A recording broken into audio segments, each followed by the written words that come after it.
សូមស្វាគមន៍លោកស្រីមកកាន់កម្មវិធីពីនេះពីនោះពីទីផ្សារដូរប្រាក់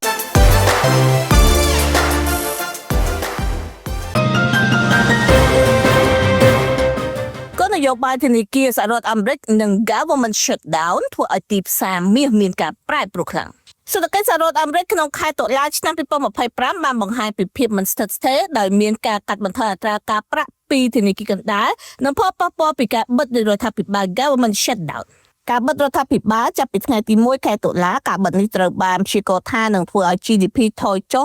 $15,000 លានក្នុងមួយសប្តាហ៍និងបន្ថែមអត់ការងារ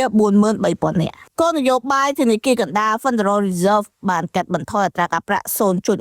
0.25% នៅខែកញ្ញានិងព្យាករណ៍បន្ថែមកាត់នៅចុងខែតុលានិងខែធ្នូដល់កម្រិត 3.50% ទៅ 3.75% នៅចុងឆ្នាំពួកគេនឹងបញ្ចប់ការបន្ថយកម្ចី quantitative tightening នៅដើមឆ្នាំ2026រកមកតម្លៃហាងចេញមាសវិញមានតម្លៃ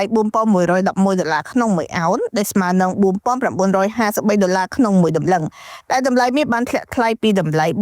$4,880ក្នុង1អោនពលគឺបានធ្លាក់ថ្លៃស្មើនឹង7%ការធ្លាក់ថ្លៃនេះគឺជាឱកាសសម្រាប់វិនិយោគិនក្នុងការទិញមាសគីឡូក៏ដូចជាកក់ហាងឆេងឡើងតាមប្រព័ន្ធធនាគារលោកស្រីដែលចង់សិក្សាលម្អិតពីរបៀបទិញនិងស្វែងរកឱកាសចំណេញនាពេលបច្ចុប្បន្ននេះនៅពេលដែលមាសកំពុងធ្លាក់ថ្លៃលោកស្រីអាចធ្វើការទំនាក់ទំនងមកនាងខ្ញុំសារ៉ា Sunday តាមទូរស័ព្ទនៅខាងលើនាងខ្ញុំរងចាំស្វាគមន៍ក្នុងការប្រឹក្សាយោបល់លោកស្រី